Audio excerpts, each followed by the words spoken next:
alongside with me is Iola Odumoso. She's a tax consultant. She's an executive volunteer at TBRC. We have Samuel Adifari, who is an experienced analyst in the private climate and corporate and family wealth units. Then we have Joshua, who's ought to be here. I think he will join soon. Um, they is an underwriting and claims analyst, and we have Rukawe Yekupolo. She's a researcher and lecturer. So hopefully she will join. I mean, Joshua and Rukawe should join us soon. They were with us not quite long, but we will be joined very soon. Okay. Uh, so let me get more feedback on the comment section. Okay. Iola, can you let me know? Is it going fine at your end? Yeah, I'm not sure I'm seeing any updates from my end in the comment section. You want to know what? I just want to confirm that I'm not having any network lag or anything that is going No, I fine at your end. So, no, I don't think so. I can hear you clearly. So, and I'm also responding. So, I think everything is oh, fine for my okay. So we side. have Taiwo Adinka joining from Ogun State, Nigeria. We have Osage joining from Lagos, Nigeria. Nice, nice, nice. Okay. So yeah, I think we can just go ahead, right? So yeah, so we are currently looking at the book My Money Journey, written by Jonathan Clements. Just to give you a snapshot of what the summary is, written by the author himself. So he said, getting to financial independence can seem like an impossible journey. What path should you take? How do you get started? What about bumps in the road? I mean, the good news is there are proven routes to freedom and wealth, and they are nearer and simpler than you think.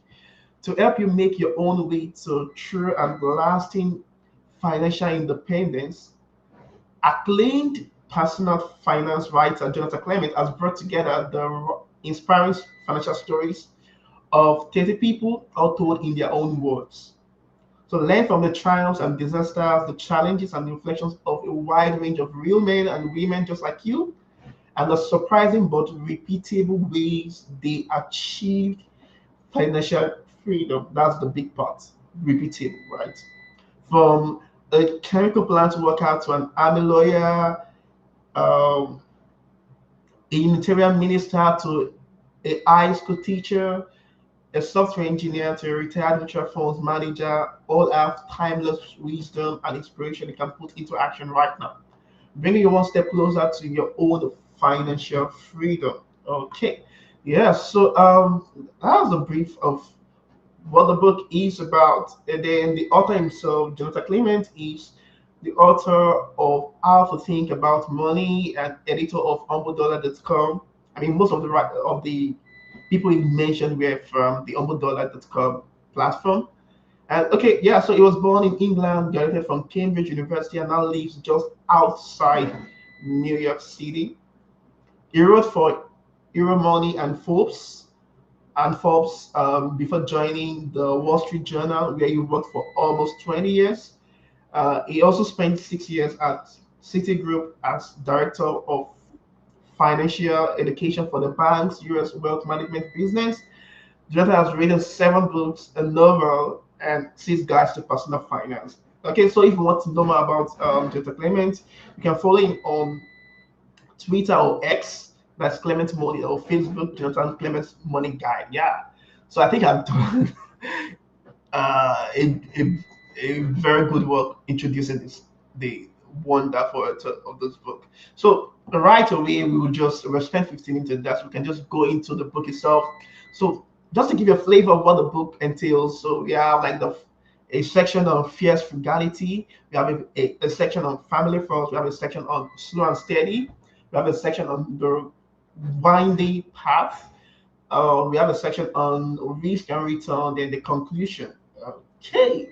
And each sections have different life stories shared. Okay. But yeah, so over to before we go straight to the discussion, um, so I'd like to hear from us. What's our feeling of this book? How do you think you see the book? Do you think you really enjoyed it? I mean, try not to go into the full details yet. I mean, there'll be time for that, but I just want to like know how you found the book. Either you can start. Okay, so I've always wanted to learn from people that have, probably gone through a particular journey when it comes to finances. And I was really excited when I found out that the book was about stories from people that have actually gone through one or two things in their lives, and they're just letting us know how they navigated their way around challenges and the decisions they made and all of that. So that was very interesting for me. So I would say that yes, I enjoyed it because it was written like a story. It was narrated. It was like a narrative essay. So yes, I would say that I really enjoyed it. So yeah, Oh, nice, that's my nice. own view. It was written like a story, narrated. Uh, Yeah, that's really nice. What about you, Sarah?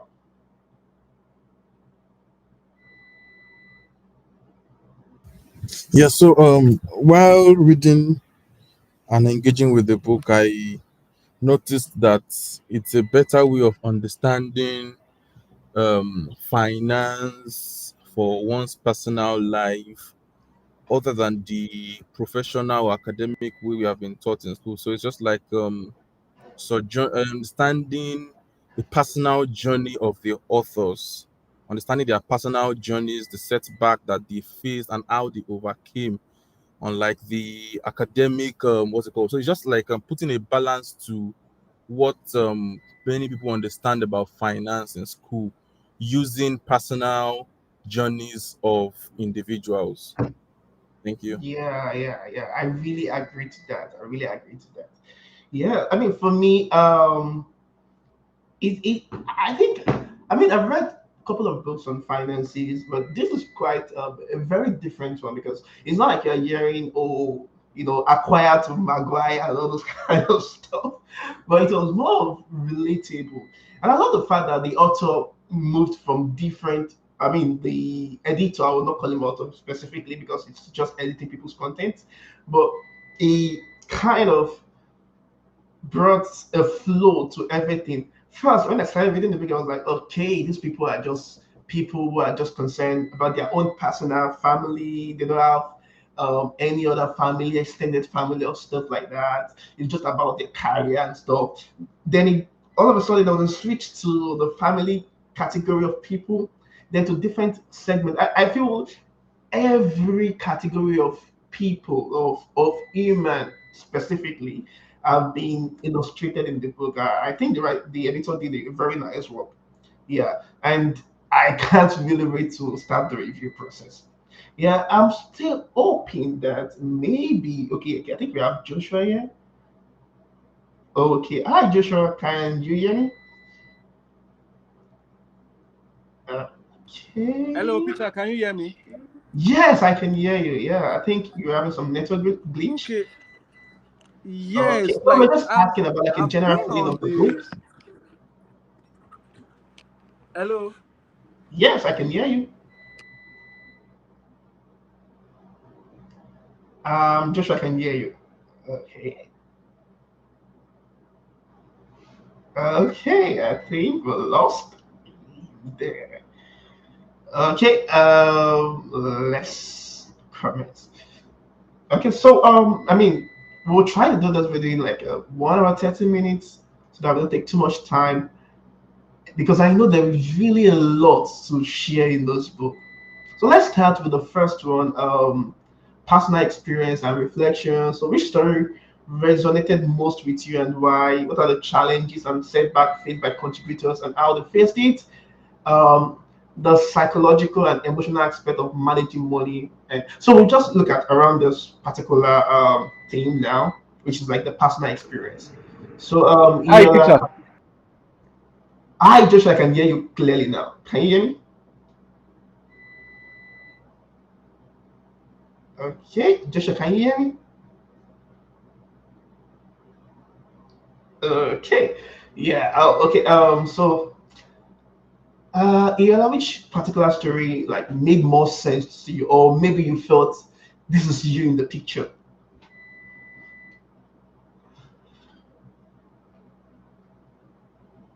Sorry, I was trying to find where to get unmuted. Okay, so I think all the stories made a lot of sense, but I'll just pick one or two things that struck for me for William from William E.R.'s story. So there's something he specifically said. He said that successful investing is about temperament. So Hmm. and then he specifically said so that when he said that, in fact, I think that was one of the first lines of his story. And then I just noted it, and he said it is very important to know your capabilities.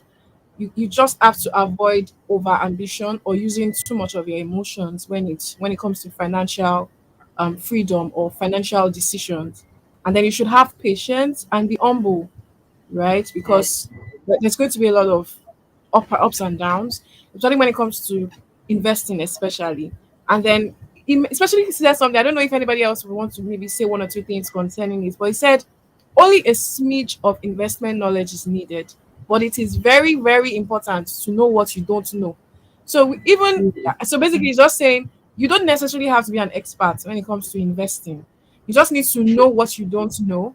Basically, most Mhm. likely seek for advice, get mentors. Because I'm still going to, I don't know if the topic would, if this discussion would get into that, but let me just say this here, that it's important to seek advice, get expert advice, reach out to people, and just know what you don't know. But the truth is, you don't necessarily have to be an expert before you make financial decisions. So that's what really stuck with me when I was reading William Ear's story. So yeah, that's Yeah. what I have. Yeah, I think I agree with what you just said. Now, I mean, you can't know it all, but try to at least know some important things. Because I mean, if you go further in the story in the write up, you will see where I think someone shared. I think I don't know if it's he or she, but the person shared the story that the advisors, their financial advisors, were making money off them instead of choosing better investment plans that would help them, and that's where knowledge comes so handy. If you don't know so much about investing, or if you don't know the necessary basic of investing, you can be ripped off. Yeah, and I agree with you. Yeah. Samuel, do you want to share your own part of the story?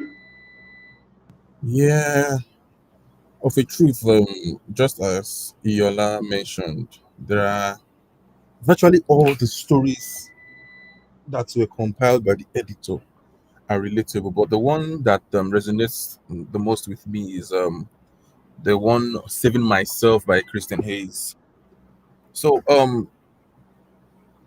the story stands out on the emphasis that okay, she there was much emphasis on personal transformation and frugality. So Mm-hmm. if you look through the what's it called the story of Kristen in this instance, she had many issues, but when she now took intentional decisions of transforming herself personally and ending frugality and the likes, then a journey from financial instability to security was eased through disciplined savings and Mm-hmm. lifestyle changes. Being the fact that okay, she had to change many of her lifestyle, and mostly the changes in the lifestyle was particularly relatable for me and inspiring. Thank you. Yeah, yeah, nice. Yeah, I mean, like, I think saving is really about lifestyle. It's really about our habits. So, I mean, just to be sure that we are not alone here, let me quickly go to the comment section and hear people's feedback on which story stood out for them. Right, which story stood out for you guys? Okay, let me see your comments. I'm waiting for the comments. So, just to put into perspective what we are doing, so we have a set of special reviewers. They're called special because we cannot have everyone review the book at the same time on the platform.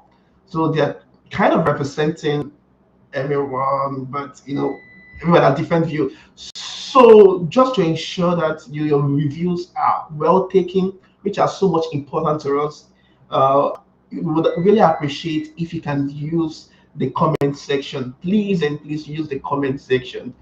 Please and please. So which particular story stood out for you? I would really, really want to see that. Okay.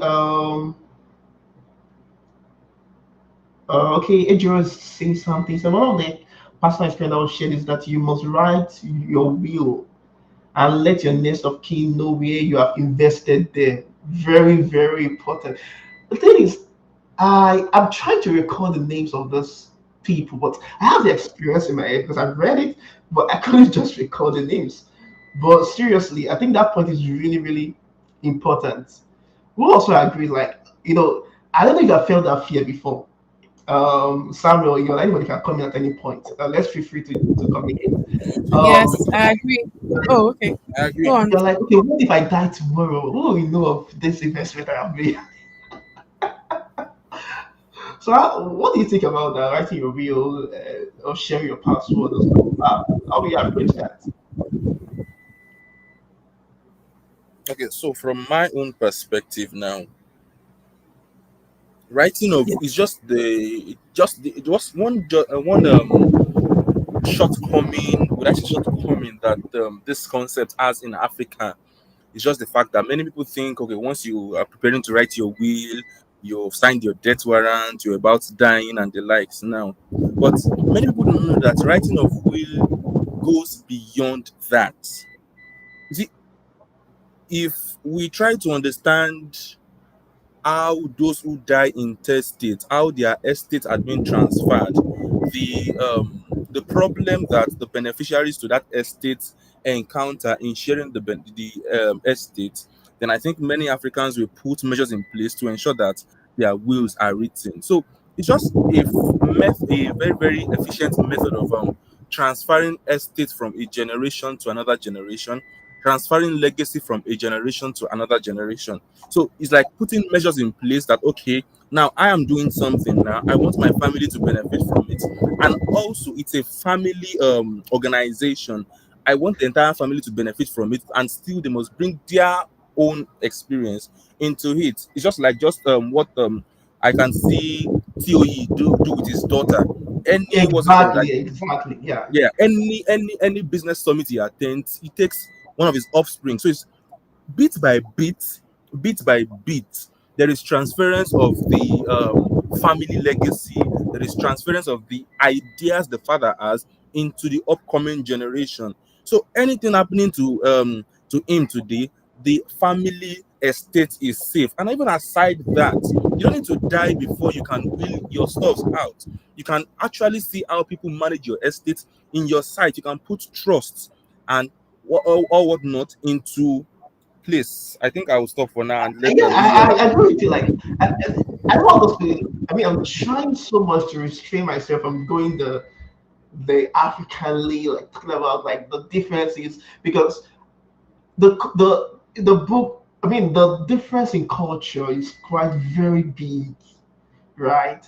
Where in a typical African home, matters of finance is never discussed.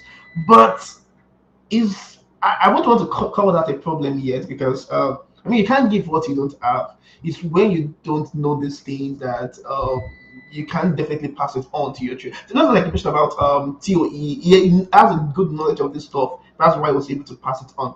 But let me talk about my own experience or what I feel were the stories that resonated with me the most. I mean, so many stories resonated with me. At some point, I was like, okay, these people are talking so much about spending, spending, spending. Is there no Christian among them or stuff like that? And then it talked about, I think like two stories that were like, I feel they're Christians. One talked about tithing, the importance of tithing. When I mean tithing, I'm not talking about tithing as regards to church. I'm talking about the importance of taking 10% into charity. Um, helping people in different parts of the world and stuff. I mean, obviously, those people are very comfortable and they can do that. But the concept of tithing, it changes the perspective, because if you read the beginning of the book down to a particular point, at the end of each story, they're always saying that, oh, try to make more use, try to spend more time with your money, try not to be too frugal. Like, it's sounding as if they're happy that they amass money for themselves. They're happy that they're able to retire early. And at the same time, they're regretting that they could not enjoy themselves very well. They could. One was like, "Oh, when I get old, when I finally retire, I will have the time to go on vacations and stuff like that." But when he finally got old, he doesn't have the time because his children have moved out, and he himself is not in the health standard to begin doing shit like that. And I was like, okay, just enjoy the money, try to save. And but all until we got to the guy that talked about tithing, he was talking about the emotional feeling of money. That in as much as you're gathering a lot of money, there's this feeling that you have when you see that you are not overly focused on yourself, that you're not selfish. You are also helping somebody. There is somebody out there whose dream was able to be accomplished because of you. And that's why you see those rich people always establish foundations. Because at the end of it all, how much money can you gather? Then the impact you make. So there's this this should I say a thin line that we must really get. I'm not trying to say because like tithing. So when I say tithing, I'm talking about tithing for charity, not to church or any religious organization specifically. Although another author talk about is in tithing for church and also tithing for charity. But I'm just trying to bring in like the psychological perspective, because different part of the book we're seeing like, oh, you save the money at the end, or you could just do just to pass it on to your children, and you feel like you're regretting that you don't really enjoy yourself. But I think there's always a trade-off, right? But I don't want to overflow this. So that's like what I feel about the psychology and the emotional. Like you can't have it all. It's a trade-off. I mean, you agree with me. It's a trade-off. You can't eat your cake and have it. Isn't that what they said? You can't eat your cake and have it. Is either you choose to be frugal or you choose to depend. I want to bring in a very different perspective, but let me give us room to Yeah. talk first. Iola, do you have something to say? Oh, no, I totally agree with you. You can't. I think it's the other way around, but whatever. I think it's supposed to be said as you can't have your Yeah, cake you and eat can't have it. your cake and eat it. Yeah. Oh, yes. You can have your cake and But yeah. nevertheless, you are very correct. You are very, very correct. And I feel like we should just delve into this a little bit more, maybe going on in, with the review, because there are so many things to be said, especially when, I mean, I don't want to say anything now, but maybe later I'll just say one or two things that I have in mind. So I totally agree with you anyway. Yes.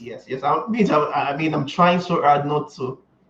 Uh, what's the word? Put the cat before the horse, or put the cat before the horse. This time around, I got my program.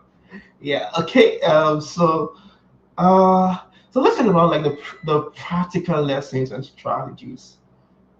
So we have some part that are kind of controversial, which I would still like us to move into. But let's talk about like the key financial lessons that you feel you could apply to your own personal planning. There were some I was able to pick up myself, and like personally, I currently I'm in the US, so there's a different thing I can do being in the US as a student. Um, they have different policies here in the United States. You can't have extra income except from the main income that the school has set aside for you. So you can't. I mean, I know so much about investing, but you can't do any investing yet because you can't kind of tamper with your visa status and the likes. So, but that got me thinking. Okay, what way can I make money? Okay, then I was like, okay, what is my net worth?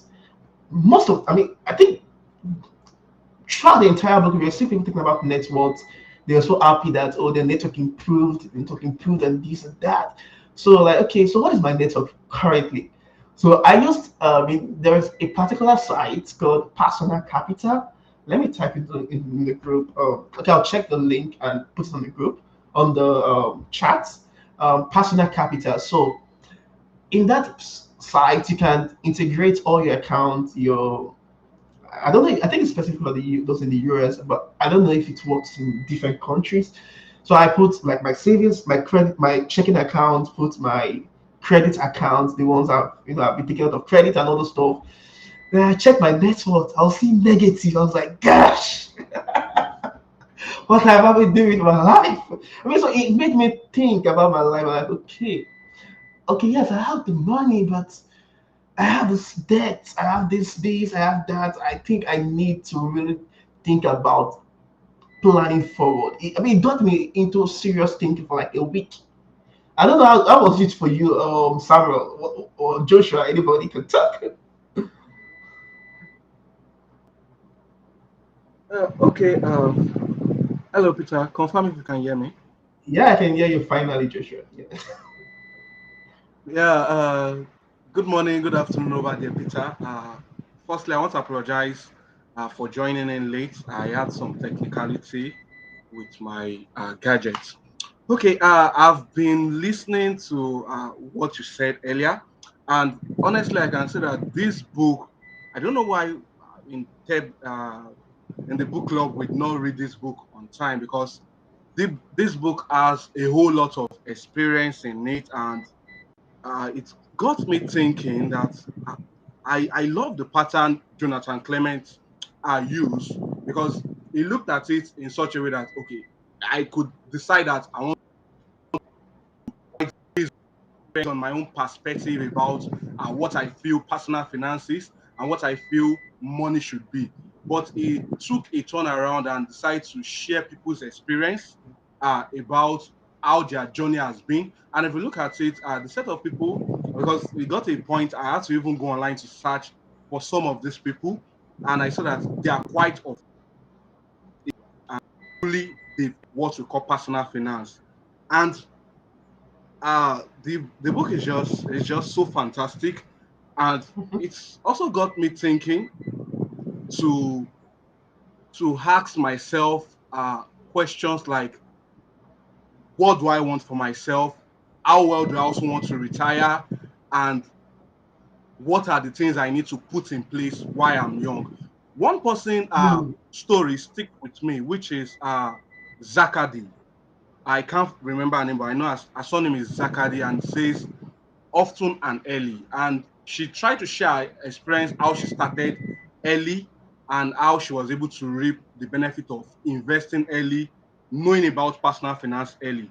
And financial literacy is something that I don't know how to put it, but it's something that everybody needs to our potential parents. We need to start inculcating it into our children, even right from a very tender age. Because financial literacy was something I think our parents didn't have so much because if our parents had so much about it, it would have really helped them to really know how to manage their finance. I'm not saying maybe they were not able to manage their finance, but the kind of exposures this book is bringing, and I feel this platform is also bringing to we young folks, is going to go a long way to really help us to have this sense of financial literacy. And also, I feel this will be a stepping stone for us to know what we need to do to prepare for our future, even as we journey in Yeah. life. That's my take so far on the book. Yes, I agree with you. I agree with you. I mean, for quickly before, let me digress a little. I don't know why I can't. I mean, I can have some comments show on this platform, but I can see them on LinkedIn. So sorry, guys, for those already commenting. So I'm reading your comment and I'll read them out. Just in case you're wondering why I'm not displaying them on the screen, I can't see it on the platform we're using for the streaming, but I can just few people's comment I could see. Okay, so let me read out what Ejiro said. He said, okay, I think Osage says that saving myself was the story I resonated with the most. She made bad money decisions in the past, but she didn't let it stop her. She went on to reinvent her life. Very important. Yeah, I'm trying to remember this particular story. Yeah, I think there was a particular lady where she was married but divorced later on, and she now had to now reinvent herself. During the process, I think she made some bad decisions. Then later was able to get herself back. Then I think almost to the end of the story of the book, there's another writer to that similar kind of story that has to do with saving myself. I can't really remember again. Adrian said, so many bankers just steal others people's money because their children don't know where they. I don't want to badmouth, so I won't take that. Okay. I think Osaki also said, yes, the couple who paid tithe is inspiring that for every time they lost a baby. Yes, yes, this was the story of the couple. Um, they were adopting a child in some part of Africa. So once if they lose a baby, they adopt like, and at the end they had like I think seven other, apart from their own children, there are like seven other adopted children, like not like adopted into my house, but like they were taking care of their finances, but they're in Africa. Yeah, yeah, and that story was really touching, like to see what your money could do in people's life. And yeah, I think I'm thinking of that also, if God wills. So yeah, and I also agree with what you have said, Joshua. The different scenarios we have. So for me, I would talk about the different financial lessons I think I learned. One was the importance of compound interest. You know, first, I said I got into a deep thought. I was like, okay, Peter, how old are you now? Okay, I know my exact age. I'm just 26 thereabouts. And I was like, okay, when do you want to retire? Okay, let me say maybe next 5, 10, 20, 15. So just think about that.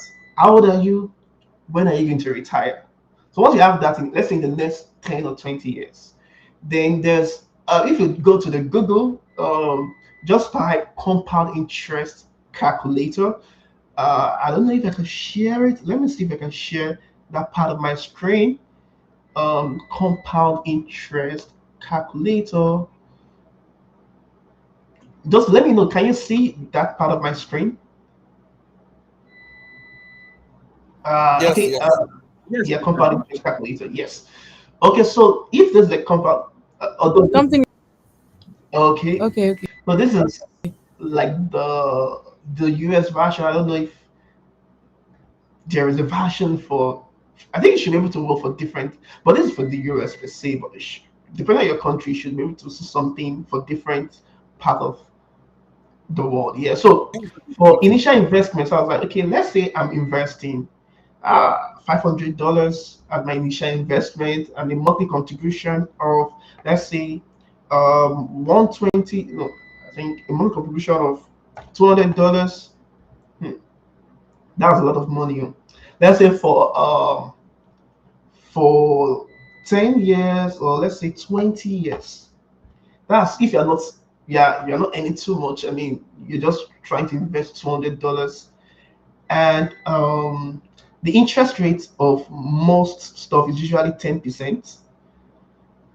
Let's not include any interest rate variance. So let's look at the compound annually and calculate. Okay,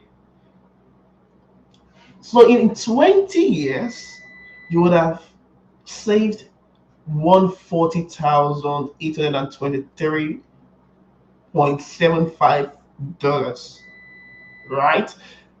And that is just you investing the small token. Obviously, within the 20 years, you should have a high paying job that will give you more money. But this is the amount I can take if I can even afford this. It's a lot at this moment. But That's what a typical person, if you invest. But let's look at it in the next 20 years. Let's say you're 25 years or 26 years in my case. 20 plus 26 is like 46 years. Really, 46 years, what can 140 really do? You can't survive few months in terms of like paying bills, house bills, and the likes. So it's really got me thinking that, oh, Peter, I really need to start as early as possible.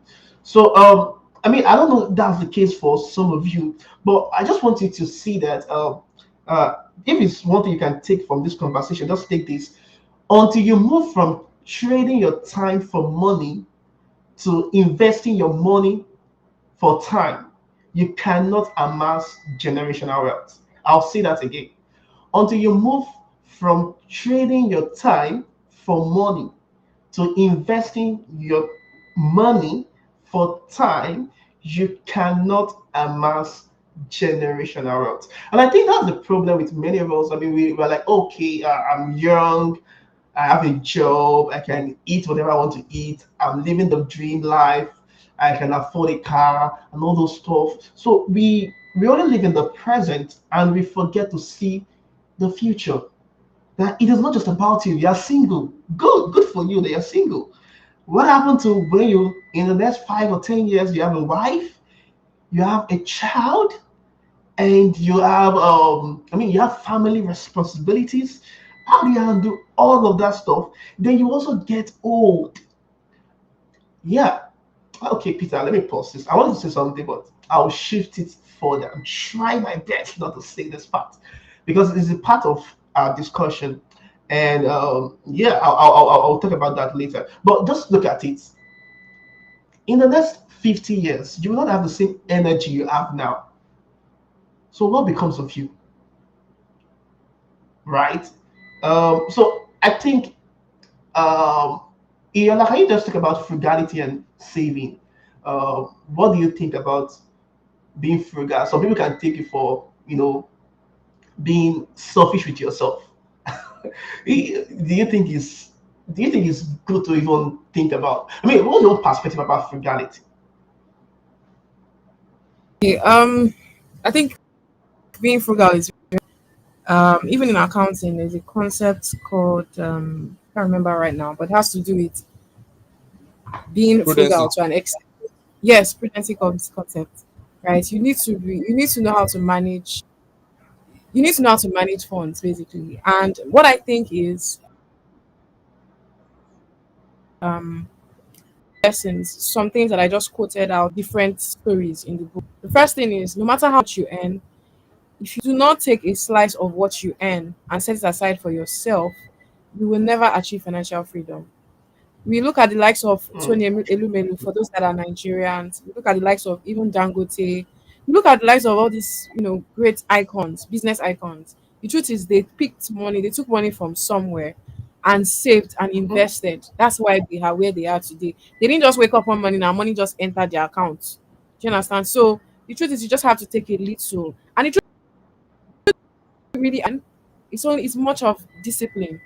If you are a very disciplined Very. person, decide yes you can decide to take maybe just 10% of your no matter how little, right? Because that habit will help you, will propel you to a point of so that maybe when you start earning maybe 1 million naira every month, you can appropriately keep money aside for the rainy day. So that's what Yeah, I think. I think I and agree with because you, Iola. Let me interject. Like, let's make it like very energetic. There's very, I agree with you. okay, Like, okay, I no matter. I mean, if you earn just 15 naira and you cannot yes, see, right?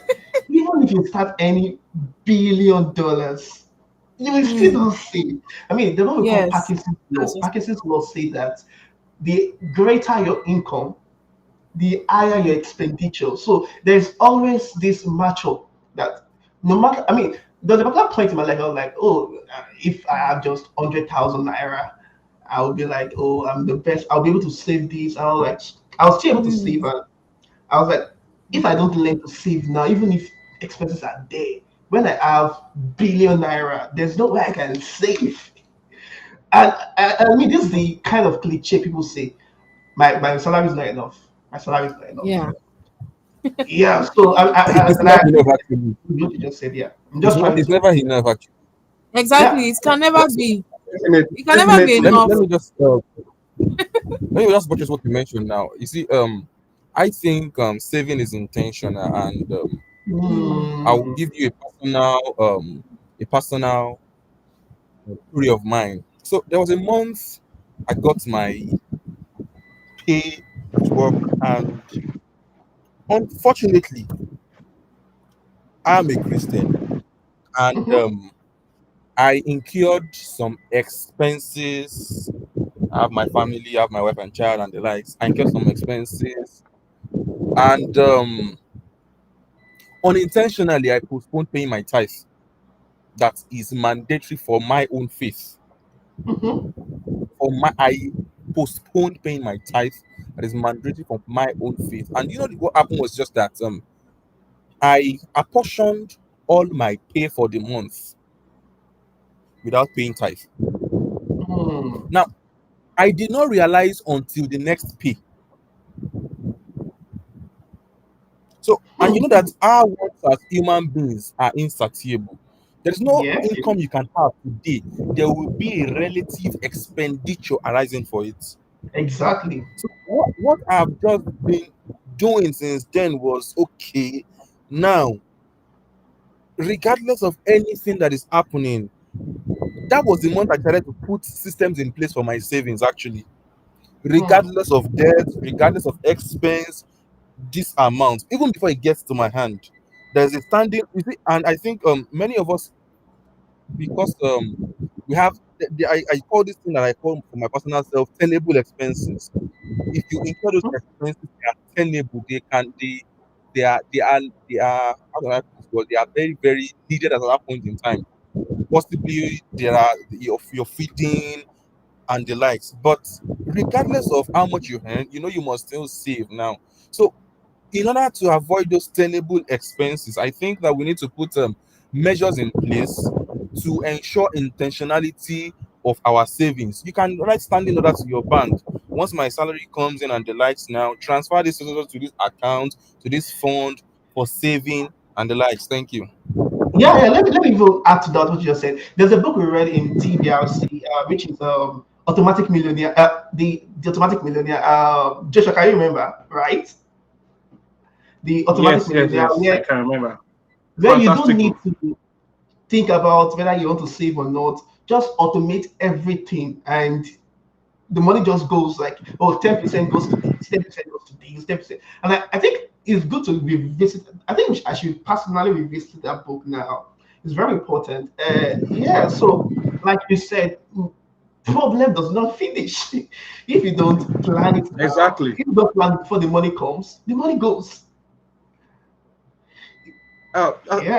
I don't know, Peter. Okay, Can Joshua, I add? go Can I ahead. also add something? Yes, yeah, right. Yeah. Okay, concerning this frugality you mentioned, just like you was saying, talking about the likes of Tony Lumelu and all these big men, big tycoon that has made it in the business world.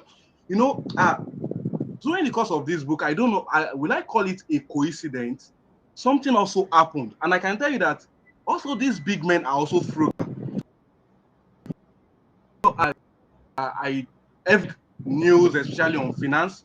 Mostly, I do go to Nairametrics to check news on what's happening in the finance world, especially since it deals with Nigeria. And recently, if for those that are in the audit consulting firm, you know that this is the period where financial services, financial companies are putting out and declaring. And I Yes. saw most of these men adding up to their shares.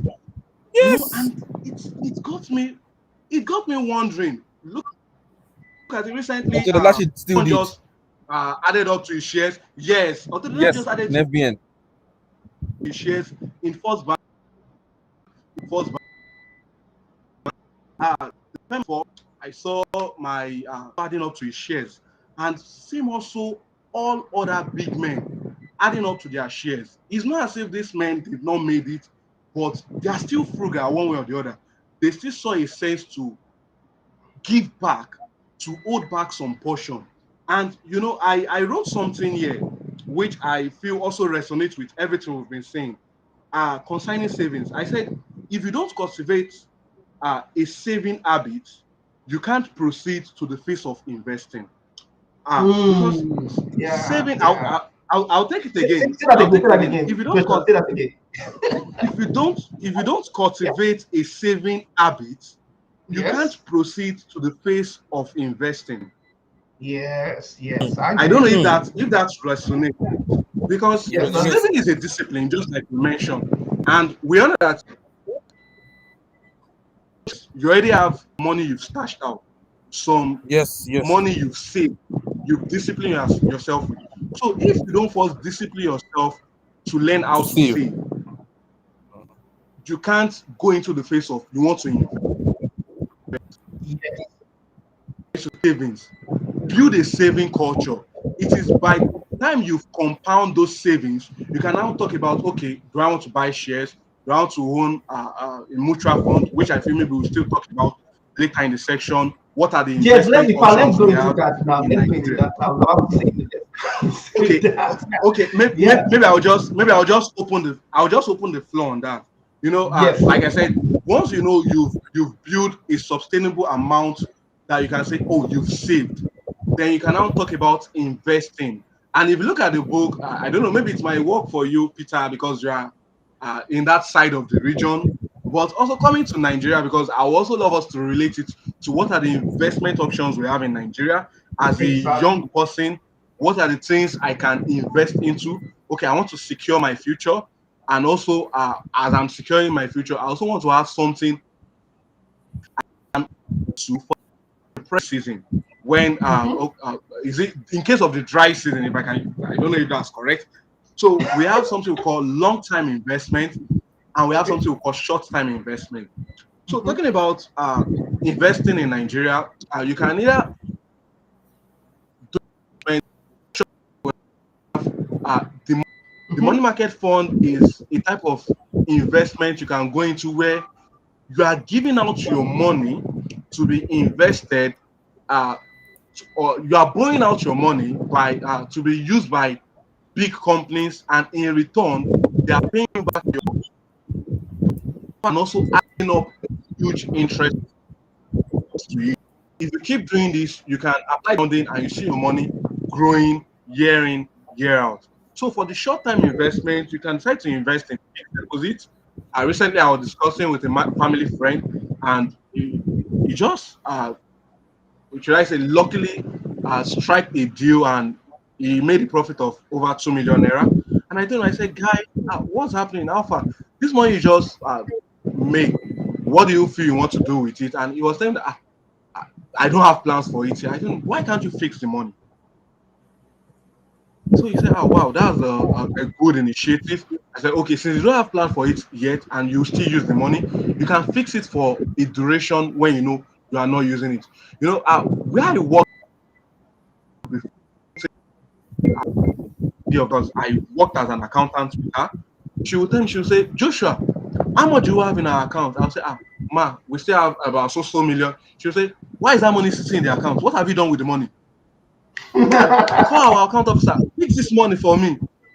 Yeah, I'll be efficient wondering, treasury management. like, yes, like she'll tell me, fix this money for me. And I'll just say, okay, ma, I'll call the account officer. So then I'm always wondering what's happening. We have this money, why are we fixing this money? But later, as time goes on, I get to know that you don't just leave money lying down. Invest it. Exactly. So you can do short-term investment like fixed deposits, you can buy mutual funds, you can even buy commercial paper. Recently, as I discussed the perspective, I have a friend in investment banking. I was telling me about the modus operandi on that. And you can also decide to buy treasury bills. These are short-term Mm-hmm. investment that people can look into to buy. Even though that, okay, you I have hope somebody this is money jotting you've that saved, down. because it's honestly it's not just saving alone. Like when you mentioned that compounding of a thing, is yes, I know if you are saving, there can be interest rates you are getting on it, but it should not just you're saving, only be saving in the bank. As we all know, personally for me, I do tell That's people the least I don't efficient. advise to save in the bank. I don't. I'm sorry to say, I'm not mentioning any bank, but in Nigeria, I will tell you, I don't advise people to save in bank. I don't stay in places where I take my money to, where I know I'm going to get high interest rates. So if it's that you want to save, you have the money, you can save in mutual fund, you can do a fixed deposit. Uh, we have lots of platforms, but please do your due diligence when you want to do a fixed deposit with any bank or any platform you want to use. You can save with them. You can also buy commercial. It was something that I just discovered recently, and in the near future, because I see big men going into commercial papers. You can see people telling you that, oh, I bought the commercial papers and I'm getting interest of as high as 17% for just giving out buying the commercial papers for 3 months. And so these are short-term investments you can buy. Then talking about long-term investments, which you can look into for your retirement plan. Okay, firstly, I feel the Nigerian system has helped us, for those of us that are working with corporate organizations. Nigerian system has helped us to set up what we call a pension fund. That's Yes, the yes. RSA account, the RSA savings Yes. account.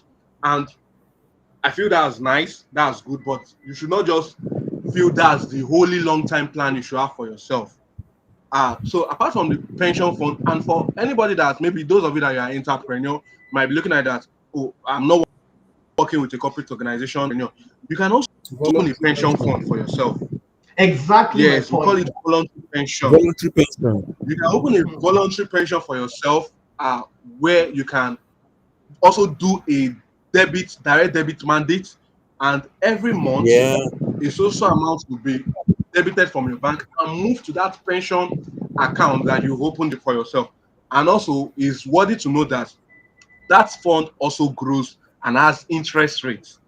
So I won't Yeah. want to call any PFA or any pension fund administrator. You can do your due diligence to know which one. I don't know, or are we permitted to call any, Peter? Yeah, you can. Okay, Just since you are I mean, like permitted, we have. everything we are saying here is more of like a discussion, right? So I don't think Okay, anyone will take us on a legal case that, oh, you recommended this platform and there's no okay, evidence for that. okay.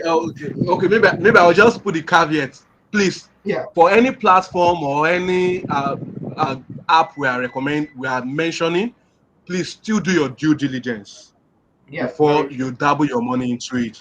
So for the pension fund, I think we have the top three in Nigeria. We have Stanbic Pension, we have the Mhm. Crusader Sterling, Stanbic Pension, Crusader Sterling, and we also have Leadway Pension. And these three are the top three.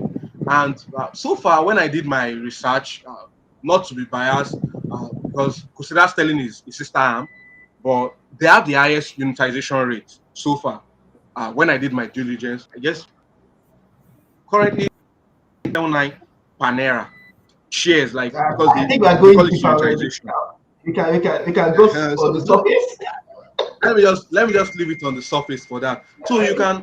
you can open a pension fund for yourself if you're an entrepreneur. You can open a pension account, walk up to any of this place after you've done your research, and they'll tell you more about what it all entails. Then that's for long time.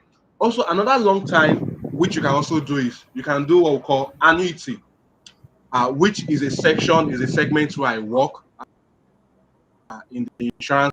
Annuity is a program being designed where you get a periodic payment being paid to you. That's after you've retired, to sustain you as long as you are alive. So though we have different types of annuity, but I will talk about one that is specific to young individuals like us that we can do, which is also a very nice form of long-term investment.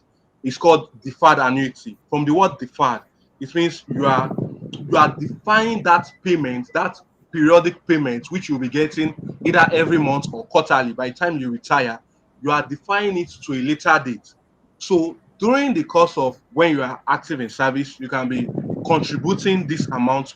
In insurance they call it premium, but let me just use the word contributing these savings.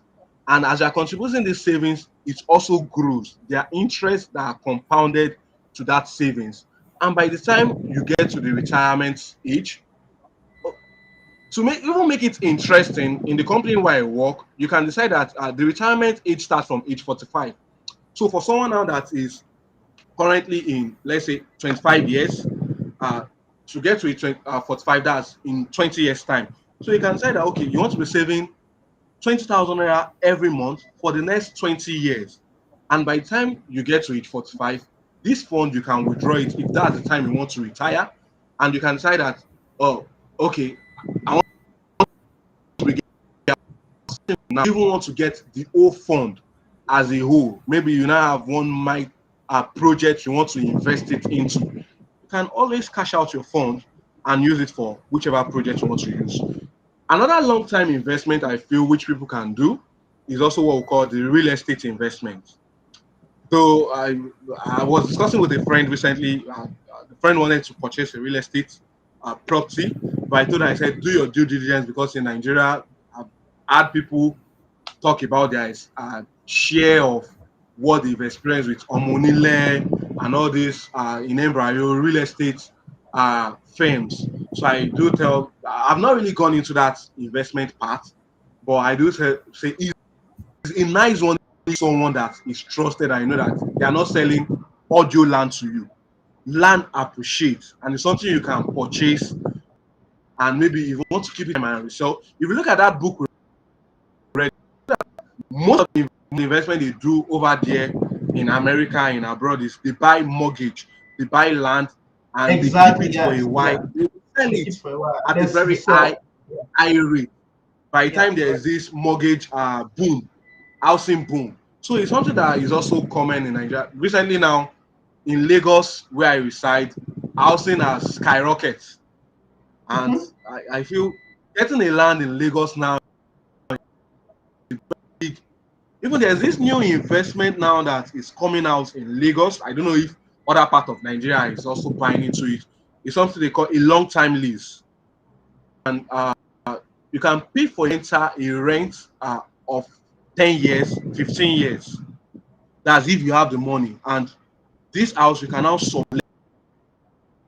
You can even make sharp purpose, depending on what you have with the landlord that has leased that house to you. And I see that as an investment option, because if you look at it, that getting a land, building it, and start renting it out will cost a whole lot of money. You can look at this investment option and go into it.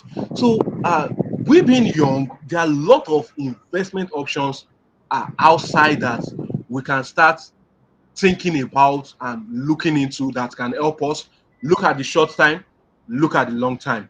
And just to cap it all, so that I can pass this baton to any other person, uh, there's this part that also strike my attention in the book, which is knowing when it is enough. Knowing when it is enough. Don't let it just be, I want to accumulate money, I want to accumulate money, I want to accumulate money. If you are looking at it from the perspective that accumulating billions of naira is the goal, you may not get joy from it. So you should Exactly. know what is that joy level. Like reading the book, there was this man that is his retirement plan, he wanted to get a Mercedes and he wanted to have a house at a Yes. beachside, Yes. I guess in Chatham. The the In military Chatham. guy. Yeah. So Yeah. that was just, yes, the military man. That was just his goal. That was what he feel is enough for him and where he's going to get happiness. And he worked towards that goal. He works towards that investment options, and he was able to get it, and he found himself fulfilled. His family, his grandchildren, he even mentioned it in his story that he later got a house close some right away to his grandchildren, and he's happy he was able to make that investment option. So please know when it is enough, know what you want, Yeah. know what gives you joy, and work towards it. The Yeah. everything should That not just was be, really I want to eat this, I want to eat this, I want to eat this. Have a goal for yourself and know exactly. Yeah. when it is enough. Thank you very much. Exactly. Yeah, thank you. Thanks a lot, Joshua. I think you've really given us a very uh, summarized but extensive look into investment strategies, right? Talking about the pension, the annuity, the long-term leaves, the different investment platforms. So let me just, because of time, let me just say brief about my story with investment. Like, so I started I started investing. I think maybe 2020 thereabouts, and then I was like, okay. Then I was getting so much about financial knowledge. That was the first time I read this book, Rich Dad and Poor Dad. I was like, okay, so there's so many things I don't know. My rich dad knows this. My poor dad knows this. So I will just I'll mention my own experience, please. Caveat is that you don't necessarily need to use any of these platforms I mentioned. Yeah, so I remember like opening an account with Trove, Trove. So Trove is like an investing platform in Nigeria that helps you buy stocks um, in Nigeria portfolio, Nigeria kind of stocks, and Nigeria traded stocks and US traded stocks. So depending on the one you want to buy, right? You can buy Nigerian and US traded on Trove. So yeah, using Trove. Okay, let me go into this. Start, making. And again, let me just put another caveat that is a third party.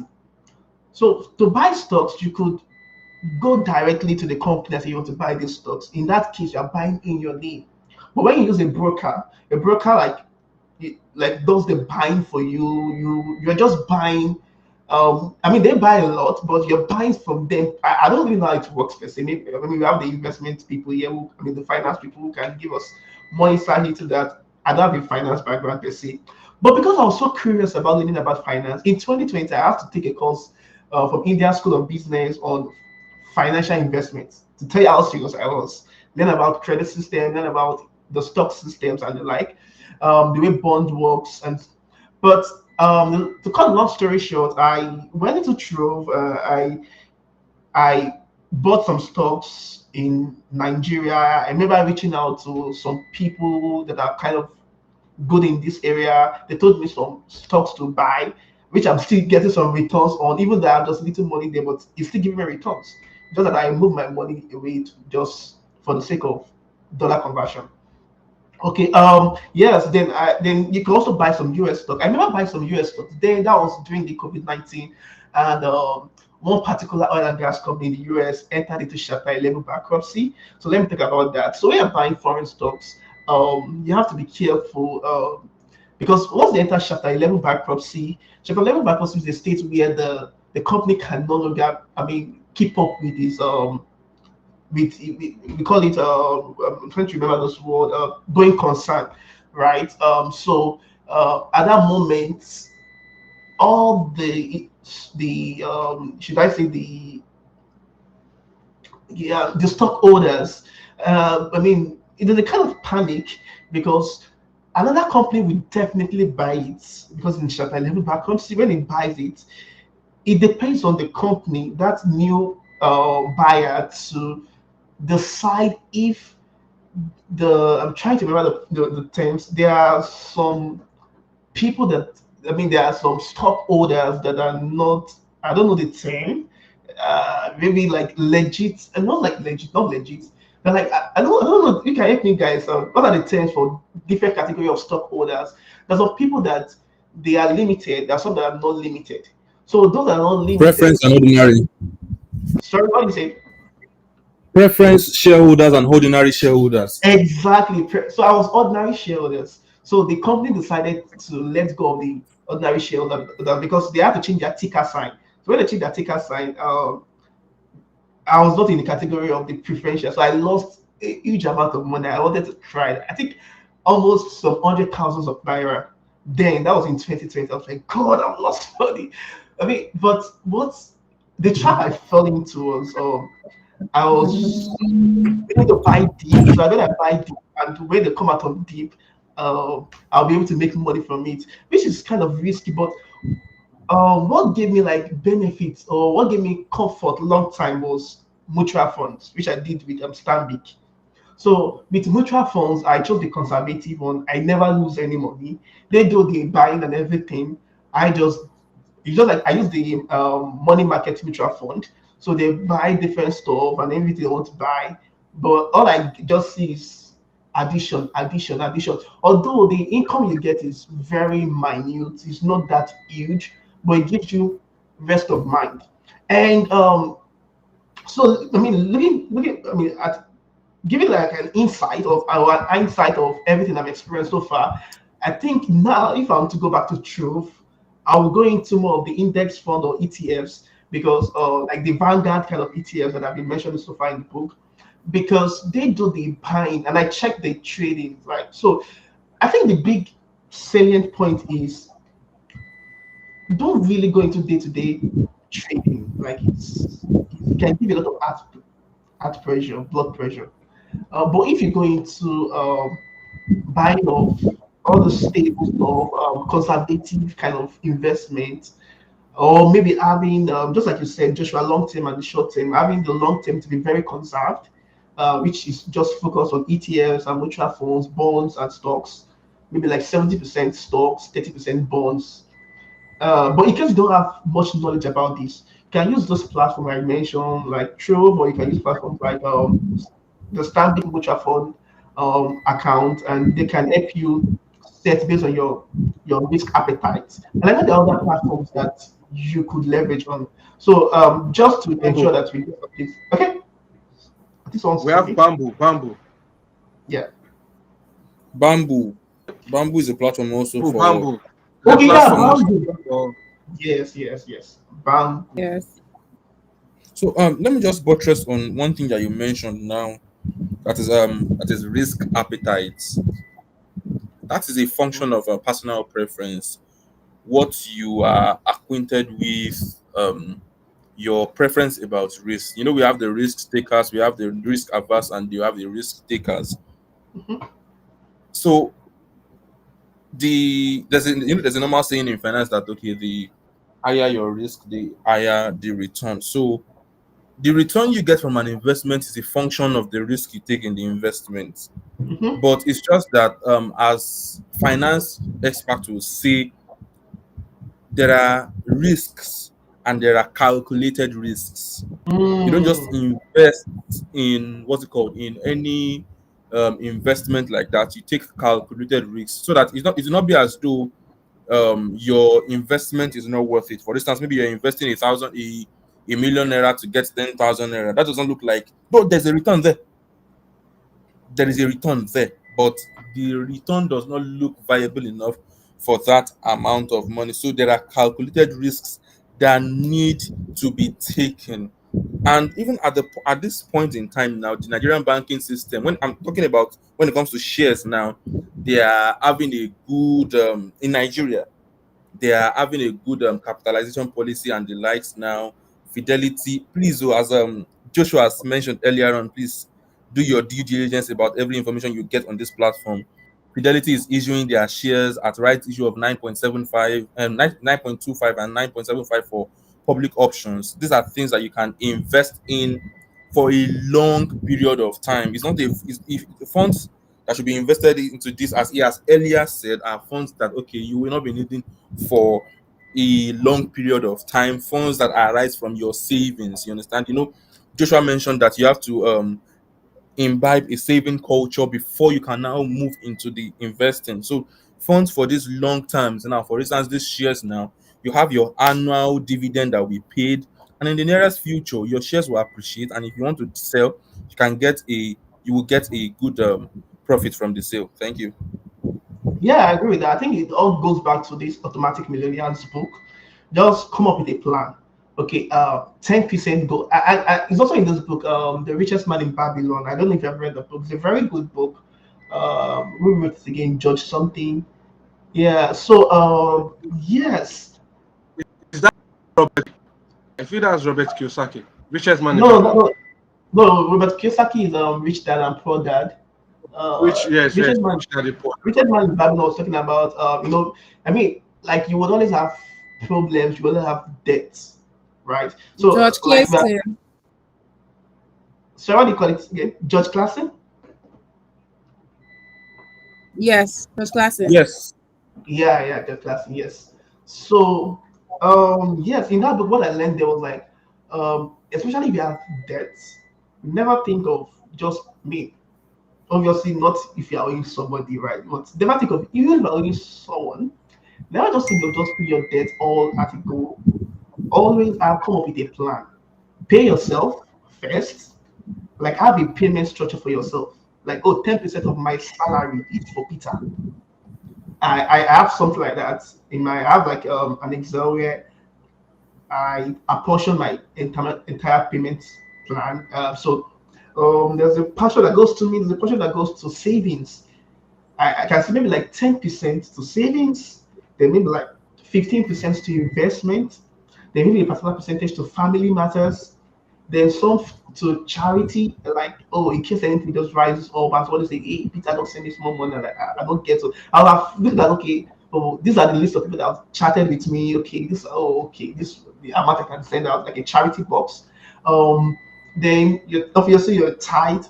So if you have like a portion or like a ratio or a percentage for splitting your taxes or splitting your income, I think that would really, really help the planning process so that you know that anything that you are pushing out for investment, you are not touching it. And hope, I pray you don't nothing that arises that make you touch it also. Yeah, so let me just digress a bit into family planning, but let me quickly move to the area I'm much more interested in, which are the controversies, right? Let's talk about black tax. Okay, so if there's one thing I have come to understand, so I think I've stayed a very long part in Nigeria and just few years in the US, and I've seen a very big difference, and which you can see in that particular book. You could see that in the book, retirement thinking is a big thing in America or in the US to be precise, right? Because the author used US as a case study, right? Yeah, Retirement exactly. is a very big thing. Do you know why? In the US, nobody gives a shit. Okay, I mean, you're online. Nobody cares about you in terms of money. They feel you should figure it out yourself. Now, if you refuse to plan for retirement, even if you are old, you will go and work, and your child will not see you as a responsibility. Like, I've looked at those people's lifestyle, I've observed them, I've listened to their conversation. Retirement is a big thing for them because their culture is, now that I am working, let me save for my future. Because when I stop working, I expect that what I have done so far in my life should be able to pay me back. Nothing like I am depending on my child to take care of me. I'm depending on this person to take care of me. Like, it is very rare. Like, in fact, one of a friend, which I will not mention his name, Arnie, she was like, "Oh, my mom just recovered from an illness. She's American. She's like, my mom just recovered from an illness. She's like, her mom is quite old. Like, so I'm trying to look for a job for her that she can, she paid a lot of money for the health coverage. Now she has to find a job." I was like, "Find a job? Like, can't you take care of her?" Like, but it's just a different perspective here that they take care of themselves and they take care of their kids, no matter how old the kids is. If you make money and you want to dash them, or it's like you are dashing them, not like your responsibility. And but over in Africa, it's a quite different thing. The father, I'm not talking about, I know there's economic barriers, but I'm looking at the mentality now. The father, right from his youth, is thinking of how, I mean, the plan for his retirement is my child will take care of me. That's a typical African's mentality. My child will take care of me. Nothing about retirement, nothing about how much will I be earning, nothing about how much. I mean, they also calculate. I mean, from their single line, already calculating how much it costs them to send their child to school, because studying in the US is quite expensive. So you have to plan all this. But you see, an average African is not thinking about this. It's just about, let what's right today, what's right tomorrow. And yes, you can say because there's no great opportunity like that. Even those that have the opportunity, are they even thinking about it? And now, I mean, people will lament about black tax, but this is the sad truth. We are preparing ourselves for the black tax continuity. You are not planning anything for retirement. You're not planning for anything for when you don't have that energy to work. What will be any income? And you're complaining about your parents, or you're complaining about family, you're complaining about responsibility. Huh. By the time you two get to that age, you'll not be dependent on your child. So you can see the circle, it continues. And so I mean, let me just stop talking at this moment. Maybe you guys can say something Uh, about it. okay, Okay. Peter, I don't know. Can I? Yeah, you can go ahead. Yeah. This topic you just dive into is a big issue in Africa. And when I started, I mentioned something. I said, it's a pity.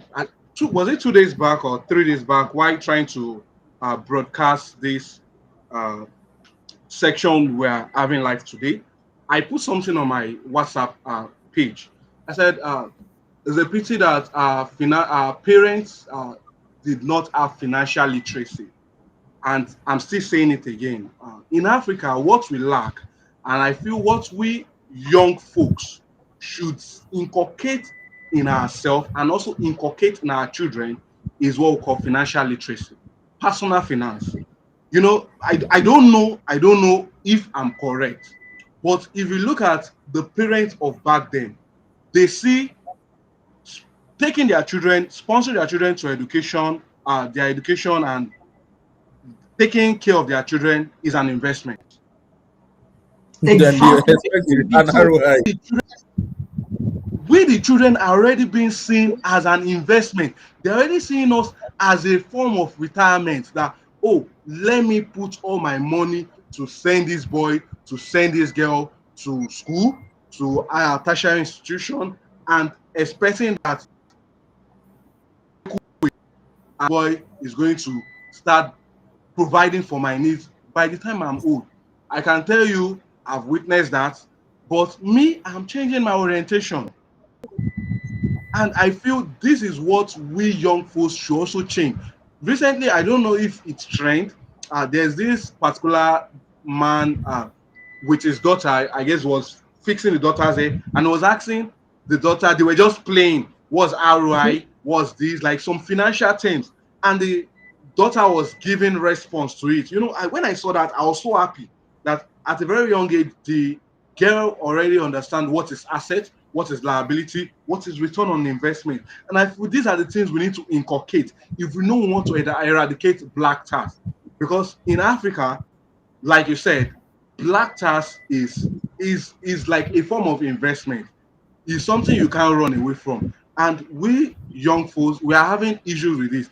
Sometimes you want to plan with your money, your savings. Maybe you are married, you have your own kids, you have your own family to cater for, but because you still have parents that are either staying with you or still staying somewhere, you have to still cater for them because you can't say you want to leave them out.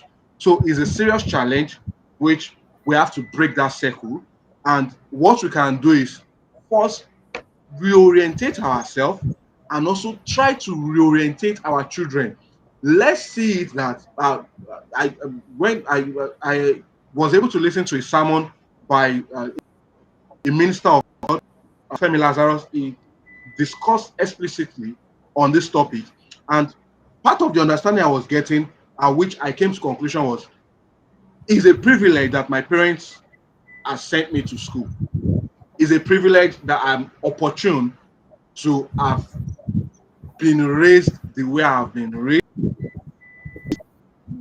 That they were not opportune. Yes, they are they see it as a responsibility to take care of me, and that has been done. But that doesn't mean that I won't take care of them.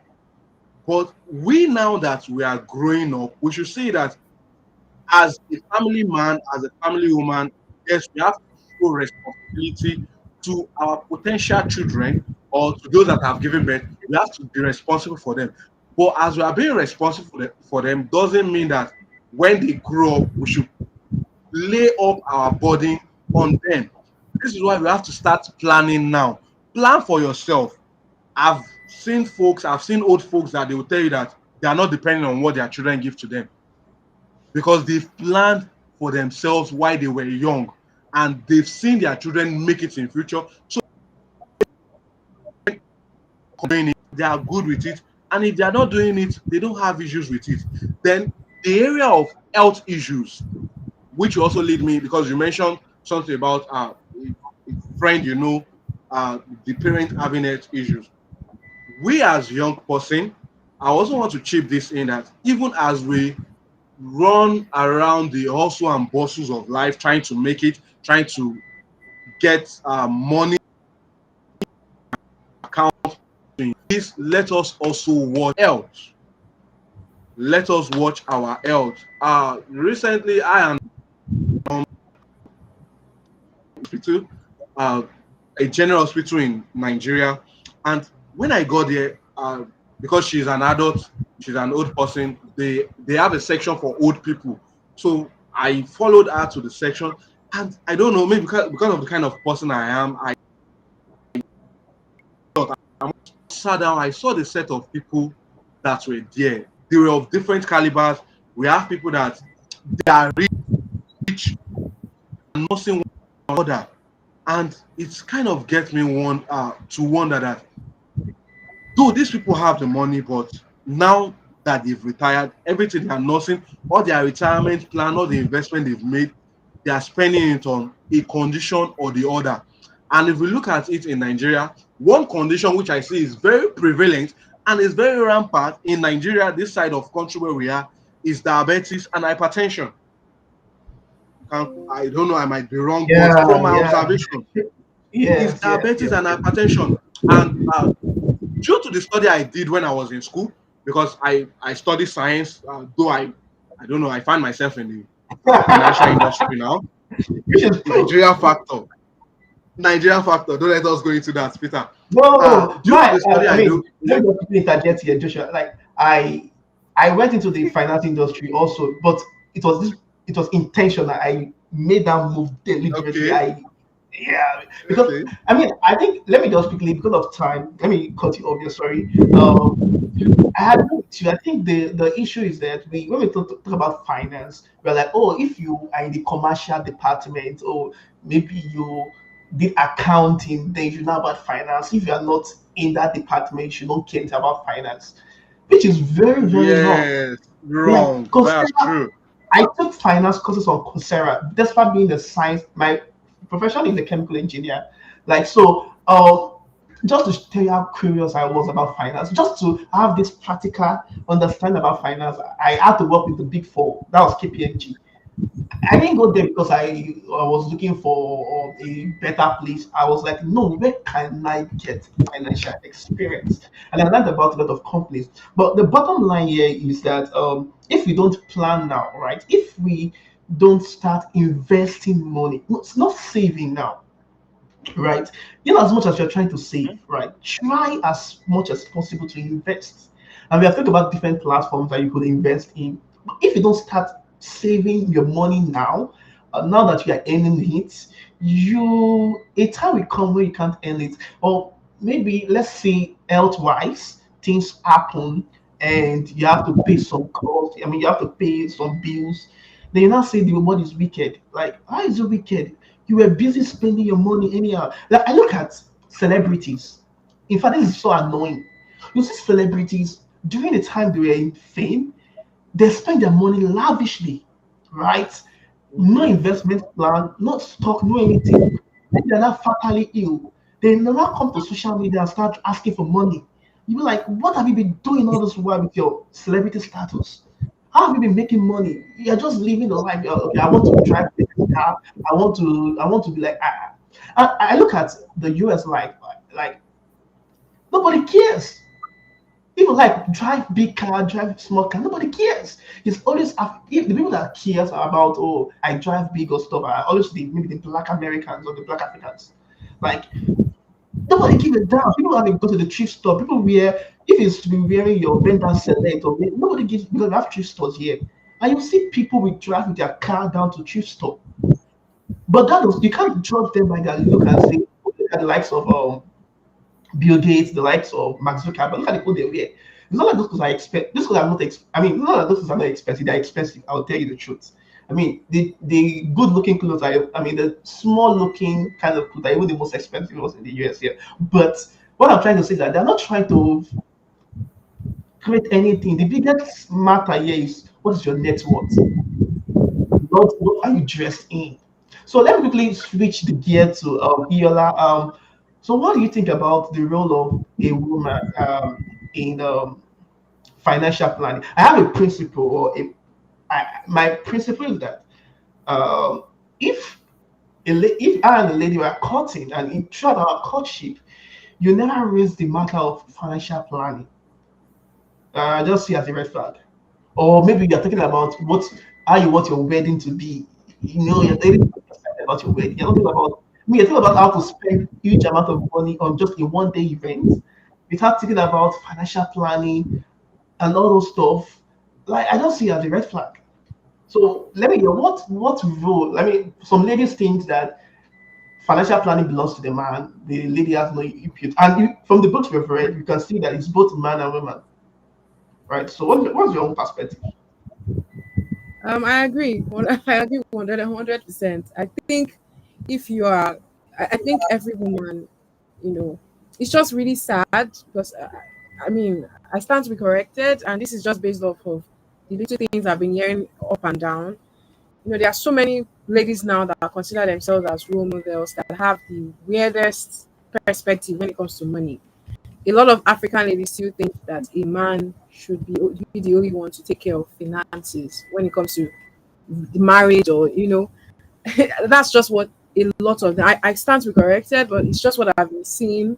So what I would just say is, as a woman, I don't think I feel the best way. I don't know if there. I don't want to go any. I don't want to do anything. Say anything that may probably negate some people's spirituality here. But let me just say this, just to be on a broader perspective. It takes it takes it takes two to tango, right? You need Mhm. more than just one person. It takes more than one person. So the thing is, if a person is going on a journey of 40 years by himself, it could take him 40 years, right?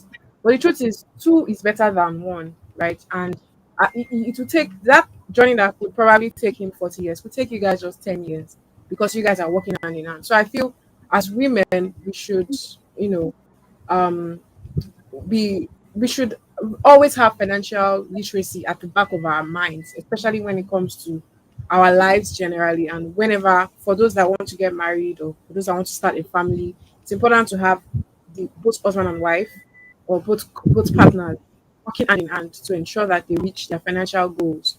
Right. If you look at the book we read, we saw a lot of, although it's a different climate there, it's a different perspective there. But the truth is, most of these men, especially the male writers or male storytellers, they always said their wives supported them, right? Their wives helped them to do this, their wife helped them to do that. Their wife was involved in one of their financial journey, what's along the way. It is just very important. So financial literacy is not a gender thing, right? Being financially stable is not about gender. It's about humanity. It's about being a human being, right? It's just really, it's not weird to not have your finances sorted out as a woman. So I don't think there's financial independence or financial literacy is relegated to just a gender. It should be a thing Yeah, of I agree with everyone. you. Yeah, everybody should. So if you are in a relationship, talk about it, because a lot of issues that come up in, especially millennials getting divorced now. You see a marriage of 6 months, 1 year, they are divorced. Most of the issues is around finances. They always, Exactly. they didn't talk about it. Some ladies feel, my husband, because he probably went to take a loan for your wedding, and then you think he's very rich, and by the time you get married, you find out that the guy has nothing. So the truth is, as a woman, you should have your finances sorted out as well. So all of these In fact, advices yeah, that have been, yeah, yeah, like just to quickly interject here, like yeah, you know your guys say, oh, when I had a lot of money, she yeah, was with me, she was this yeah, and this, and now that I don't have a yeah, lot of money now, she has abandoned me. You too, don't even go yeah, to financial planning. When you had a lot of exactly. money, you're just Mm, spending. And that's the societal pressure of consumerism versus maintaining a frugal lifestyle. You want to show Yeah. that, oh, I have this, I have that, I drive the latest car. Oh, and you see this, you see people now, like the trend. It's so pathetic. I see young girls, I see people that they don't even have any stable income. They cannot even Yeah. afford 3 square meals. They have Yes. iPhone 15. Thank you. You know, like, And they wear wigs of millions of naira. And for me, I feel if you are working for your money, you cannot just wake up one morning at a certain age, because age also matters, because at some certain age you have some level of experiences and you probably would have changed jobs, or you're not a guru at what you do. It's okay if you get a wig of a million naira. You're probably in your 40s, right? But you see ladies of 21 demanding for exorbitant things from their partners. They don't have a job, but they're wearing a wig of a million. I'm like, a million. If you work for your money, you will not. I'm just being real right now. If you work for your money, you will not just wake up one morning and say it is a wig that I'm going to buy. It's not. It's because the truth is, although some people will say that wigs are investments, the truth is, if you buy a wig of 10 million naira, for example, right now today, in the next 3 years, you can't sell it that same price. It's not possible, because wear and tear, washing, and all. So all these things, they're just material. They're not. yeah, I They're think not. it's just about setting priorities right. Like, what Yes, is your exactly. priority? That's just it. Because Let one me read million out a naira wig. comment somebody dropped. Someone said, I think I saw this comment and it really Mm, struck me. It said, that is Vivian Atong Daniel. I think she said, I think in Africa we give chances to faith and don't want to be accountable financially, which brings yes. in a lot of black tax issues. But a lot of them about black tax. But let me just relate it back to the stuff. You're not thinking about, okay, just imagine you have 12 years young and you just married, then you finally have a child and stuff like that, and you're not talking about, hey, we need money to raise up. Like, is it that the child just all of a sudden just came up out of the blues? Like, you know that you will definitely have a child, no planning for a child, no planning for the children, nothing, and then you're not trying to, just rush through life. Yeah. It's really pathetic. And I think for a man and a woman, if they can discuss this, I feel some things are not really that complicated. If you tell them this is it, it's not like I can spend this on you, but like, if I spend this on you, what about look at what 1 million naira can yield us in next 20 years. Look at what 5 million can yield us in the next 15 years. Look at the amount 100,000 can yield us in the next 15 years. Look at, I'm investing in this mutual fund, I'm investing in this ETF, I have this and this, and we can retire. I plan to retire at the age of, let's say, at the age of 50.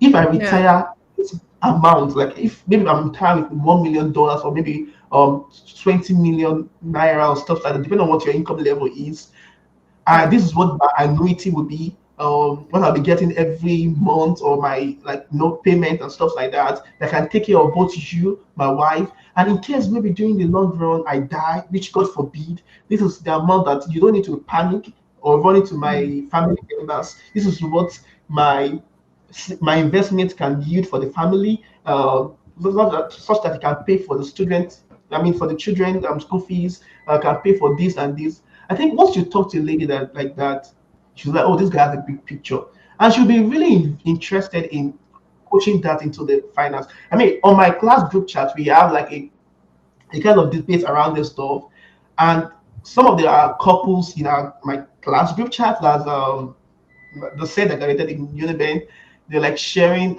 insight of how they have a payment structure for the family, for their own family. Like they have a portion going to savings, they have a portion going to investment. So I think it really falls back to we really don't have to put everything to luck or to fate. To that's why we pray a lot about some prayers that shouldn't even be about. But I don't know that area, but it's just when we don't plan to fail, we fail to plan. So let's just end up the conversation with this final area, intergenerational wealth and responsibility. Samuel, what do you think about managing intergenerational wealth? transferring cultural expectation of financial independence, responsibility, who takes the responsibility and all those stuff. Please let's try to be brief so we can wrap up the session. Yeah. Okay. Thank you so much. So my perspective about intergenerational wealth is just there should be balance to everything. You understand now? There should be balance to everything. Balance support for elderly. What's it called? So sorry, please. I'm trying to get to my notes. Okay. So now, balancing support for elderly parents. One needs to be intentional about it. One, and you need to be balanced based on the fact that we were discussing something in church last week, and something came to my mind that I asked a question from the panelists that okay, now how do you we were discussing relationship between friends, between spouses, between colleagues and the likes, and I asked the question that okay, how do you deal with parasites, being the fact that there are measures in place that will want to drain you of all you want to bring into a relationship. So how you do you deal with that? And the response I got was that okay, there has to be a balance to everything you do. Now, not you provide support for elderlies, not at the expense of things that are what's it called that are how can I put it that are very very important. Now, based on the fact that we are in Africa and there are many mentalities, there are many perspectives to our mentalities. There must be provisions, and the provisions are not defined. The measures are not defined. What works for you might not work for me. There are guys in Nigeria now that they put their parents on payroll. Okay, a certain portion of my salary goes to my father, goes to my mother, and the likes, and the likes, and the likes. So, and there are guys that okay, occasionally, and there are guys that okay, it is only when there is emergency, wherein they already put measures in place for the father and the mother. Okay, this is a fund that is paying you and you. You understand? This is a fund that is paying you and you. The fund is there paying them on a monthly basis. Only when there is just exigency, probably there is a what's called there is a medical issue.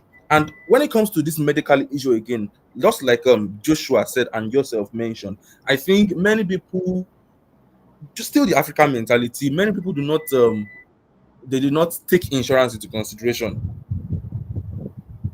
You have the HMOs where you can just pay very minimal fee and they will foot your bills for your medicals. Here, even here in Nigeria, but many people will say, "What am I insuring?" So measures like this are balanced. Balanced. For instance, you have an elderly at home and there is no HMO in place for the elderly. That you know that okay, when the medical emergencies arise, you will be greatly impacted. Then you can just put them on an HMO and you are free. Yeah, You I understand? mean, Samuel, let me And quickly interject here. I have a very big question around that. I remember I've always been thinking about this, like life insurance and all the life assurance stuff for your family, for your parents, and all those stuff.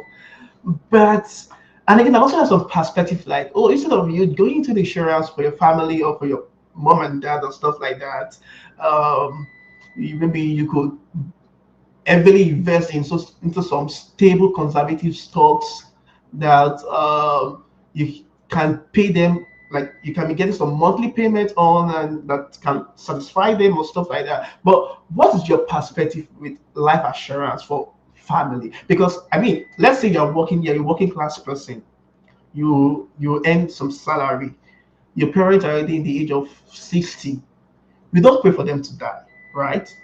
But I feel it's part of planning for you to have like an assurance kind of plan in case anything happens, even if it happens in the next 30 years or 40 years, or maybe it happens before you. I mean, maybe God forbid you die before them or stuff like that. At least there is no panic. That's all about financial independence. Financial independence is about having, although nothing is cast in stones, there's a lot of instability, but at least you can be able to take some comfortable decisions because you yeah, know that you have something like an edge that can help you if things go south. okay, yeah. So what Exactly. with these questions that you ask now with regards to insurance, life assurance, and the Mhm. likes. Now you know there are very many life assurance. There are many types of life assurance. You have the term life, whole life, and the likes. Now, but life assurance is mainly targeted to easing the burden of death on the beneficiaries. You understand now? While some of this insurance, like the variable life assurance, or is meant to, or the endowment, some of them are meant for planning succession. While Investment. some of, yeah, yeah, thank you so much. So you get now, some of them are meant to just plan succession, while some of them are okay. In the case of death now, there is there is a measure in place to ease the burden of death on the beneficiaries. For instance, now if you are employed in a good organization in Nigeria now, you have access to group life assurance now, where they will be paying you seems three of your annual gross salary. In case of death, they will pay your family. So in that instance now, those are Mandatory. method. What do you say? I say it's also mandatory in Nigeria. Group Yeah, life yes, assurance. yes, yes, yes, yes, yes, yes, yes. So in that instance, now there are already measures in place. But fine, now you cannot afford the life assurance and the likes now. You can just put HMO in place, like I mentioned initially, and it is helping your aged and the likes. So now moving to managing intergenerational wealth transfer and responsibilities. Of a truth, with a bit of experience that I have about this phenomenon, I think and I know that writing wills, when you write your will, you are putting plans in place of you dying tested. You understand now? Put your will into position. Now, writing will does not mean that okay, I want to die tomorrow. No, it's just creating a balance for uncertainty. Okay, when things happen, okay, my wealth transfer is sure, it is certain.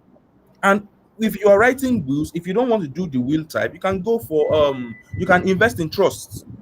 You can pass your funds, your wealth to a trust. Okay, even while I'm alive, my trust pays me my salary and the Hmm. trust is being run. Then you have your kids in the trust, you have your kids that are also beneficiaries of the trust. You understand now? And cultural expectation that impact financial decision and independence. My perspective about this is just balance, because Hmm. the cultural belief and norms will not be the one to respond when you are in financial chaos. You will take responsibility for every of your actions and inactions. So you need to put a balance to it. Realistically, can I afford this? Yeah, Realistically, let me quickly interject here. Yeah, okay, like you said, you take responsibility for your actions and inactions. I love that. I love that. I also want to get that down. You take okay, responsibility for your thank you. actions and inaction. Just Yes, to we have like roughly 7 minutes. Um, so I would like it to. I know the concept. I know you work as you work in the unit of private client and family wealth. So I feel you are experienced in that area. So and definitely, I know you have a lot to really share with us, which you can't share because of time. So what are some resources that you think that we can read to understand more about trust? You talk about trust and some things like that, about family wealth and how to manage family wealth. Is there any reference materials I can lay my hands on? Because I'm really interested in that. well, for now, I only have access to in-house materials. Actually, I've not walked Oh, around trust, but if I can, I can make some research and revert. yeah, I think this is where the beauty of joining TEBRC comes in. If you're not yet a member of the Elite Bookreaders Club, you can join. Our vice president, who that's Regina Blackson, I've been posting her since. I know she will drop the link very shortly, very soon or shortly. Please try to join our community. So, Samuel, please, once you get this information, you can kind of drop it in the community for us to I see. surely I'm will. I really surely will. interested in that. And maybe If Iola, in case you have some things on, yeah, Iola and also Joshua, you guys are really the finance guys. So in case you have some things that can be helpful to take actions, like so, I mean, it's not about just deliberating on these issues, it's about taking actions. So if you have some action taking materials that can be helpful, please share them, share them. on the group, and that would be really appreciated. So let's begin to wrap up like some final notes that we want to see. So let me start with Iola. So what are your biggest takeaway, and what do you want those that are listening to take from this conversation? Yeah. Um, yeah. So Just my one? biggest takeaways are, yeah, just one, right? Okay. No, 1 minute to talk. Oh, 1 minute. Oh, okay, I'll be brief. Um, well, let's always remember that minimal expense, like we've mentioned, frugality and all of that, minimal expenses and rising income is also very crucial to financial freedom. So the more you, especially for those of us in paid employment, the more you switch jobs, the more your income rises. All of these will help you to save and help you to be as frugal, as possible, because you just have to be cautious enough, have that emotional balance that you're not going to be spending, even because one of the quotes in the book is that because you have it or because you can afford it doesn't mean you should get it. So Yeah. just be as frugal as possible. Then also have an emergency fund. I think one of the speakers have mentioned that you should have funds available in case of anything popping up, in case of you know any emergency. And then there's one thing that struck for me. It's a quote. It says, I can't remember which of the writers quoted it, but it says, "What we treasure determines who we become." What we become Mm, after another 10, 15 years in the case of investing is as a result of the effort we put into it, right? It will really tell in the future. Are you going to be one of those that will retire and have nothing to fall back on? Why are you going to be one that will have something to even leave for your grandchildren? You know, and I pray that may God see us all through. May He help us to be able to actualize all of our goals and aims. So thank you. That's amen. that's Amen. all I have. Yeah. Yeah, thanks a lot. Yeah, thank you, Iola. Just to quickly chip in something. So it's very good for you to know the amount you're spending per month. That's where you can take it up. That's I think at least that's the first thing you can do. Know how much you're spending per month, how much you spend per month, do all the analysis. And the higher your income, if you can kind of maintain that same expenses, then your journey towards financial stability is quite much advanced, right? So So, so, Sam, for final so, notes. so, Okay, Joshua, you can go ahead. Just give your final notes okay. alongside. Yes, I also give my final note for that. This last one you just mentioned, I don't know, it's kind of skipped my mind, but I'm happy you even mentioned it. I know I did it in year 2022. There was this financial section I joined, and the lady recommended an app which I've been using since 2022, and I track my expense since 2022 every day. My expense. So the app is called Money Manager. You can see it on iPhone, iOS, or also on Google Play. Money Manager. It's another thing that one should look into, trying to track your expense. And the beauty of the app is that it also have this a little bit of data analytic embedded in it, where you can see where areas money has been going into. If your money has been going into social life, you will see it. If your money has been going into religion, you will see it. If your money has been, like, every area your money has been going into, you will see it, and you'll be able to know, okay, for last month, this is the area I've spent on. Okay, let me just say, right, an example of what I observed while using the app. Okay, for about like January to February Joshua, we have to to, March, I I think so. 1 minute is that. sorry. I just need to share this. I saw that I was Okay. spending so much on subscriptions and everything. It was due to this app. I was able to track this. So to just give my final note on what I want as a takeaway, or my biggest takeaway for people listening, is that I was mentioned to quote I wrote here. It says, "Time is the lever that turns to seven-figure portfolio, and the earlier you start, the sooner you will get there." So start early. As a young person, as a young individual, it's never too late to start. Build a saving culture, have a retirement plan for yourself, get insurance policies that will help with your health, like Samuel mentioned, HMOs. Then the second quote, when they started out, but don't despair.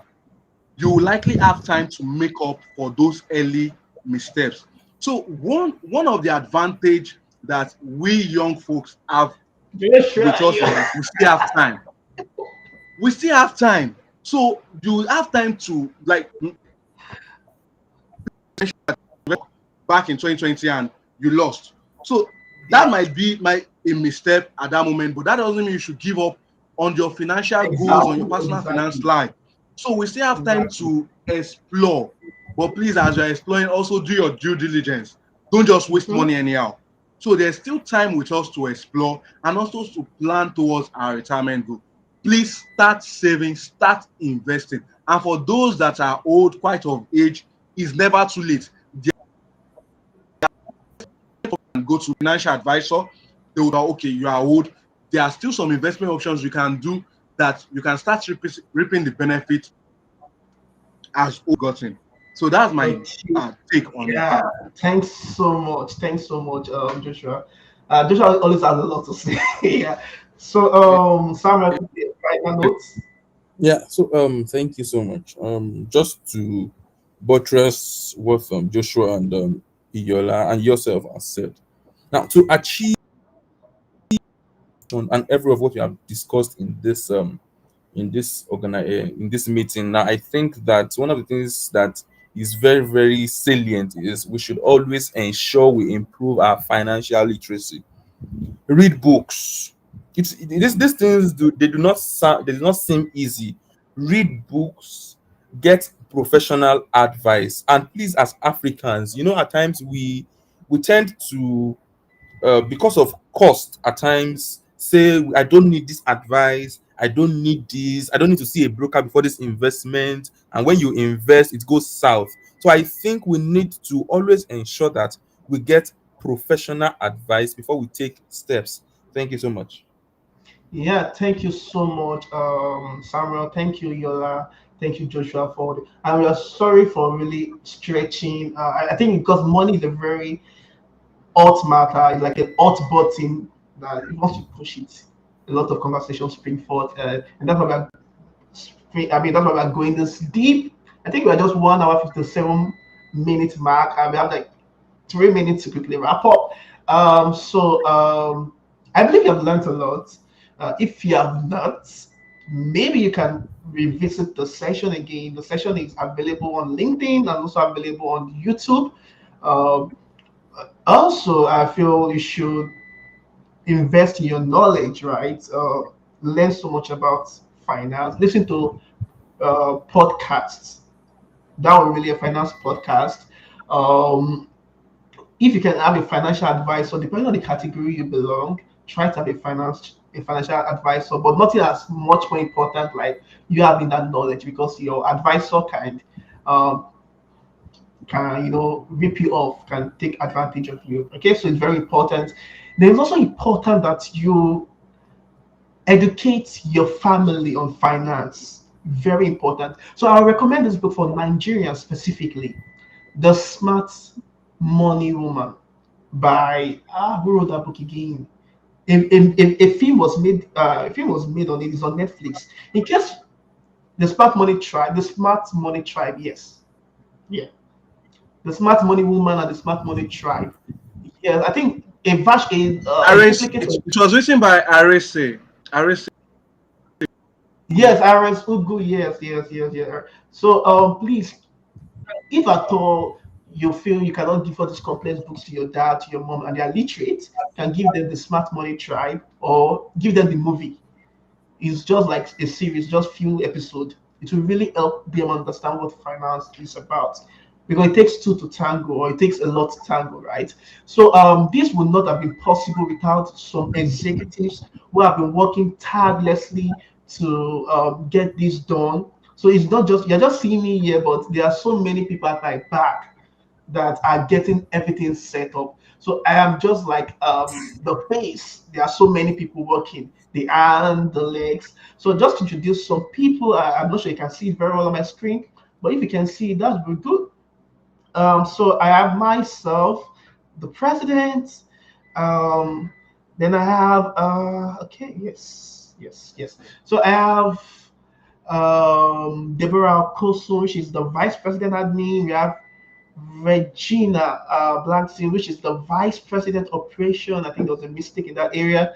Um, she has been the one doing other stuff. So we have Iola. Iola is also here. She's like admin secretary. We have Deborah, knows our assistant general secretary. We have Wisdom, which is the brand strategist. We have Peace, Aile Lumo, social media manager. We have Jessica, who is really did an amazing job creating these books. So this book like you just finished reading or that we're reviewing was selected by Jessica for us to choose from. So she selected 3 books and we choose our best book from it. Then we have William Ajiri, she's the financial secretary. We have Joseph Fowley, the graphic designer. We have Lubaba, the project associate. We have Pascal, project associate. We have Isaac Akimu, learning and development associate. We have Nanaima, the strategic partner associate. We have Samuel Jeremy Dave, the zonal coordinator for West Zone. Ejiro Gene Ufasa, zonal coordinator for South Zone. We have Ejiro Gene Omino for deputy zonal coordinator for South Zone, and Goodness Ajamu for the Central Zone. Also, you may be wondering, oh, why there's a lot of executives for just a book club? Because we have other plans to execute in this club beyond book review session, and which will keep you in tune with. So just stay tuned to us. For the members, please be active on the group. For those who are not your members, you are welcome on board. I hope you have had a nice time with us. So thank you so much for your time. So on the group, I would like to get your feedback. Just type a comment. Let us know what you think about the session. Was it good enough? Do you feel there are some areas of improvement? Just some final thoughts. I would really appreciate that. Okay. Bye bye everyone. Okay, let me see your bye bye. I can call you out. Okay, I can't see anyone's comment who's typing. Okay, thank you for your attention. Okay, thank you. Oh, thank you, Regina. Great session. Yes, it was. Who else? Yeah, Vivi, I can see your comments. RSL, yeah, thank you. Yeah, okay, thank you everyone. Enjoy the rest of your day or whatever time you're listening to these. Stay tuned to TBRC and bye for now.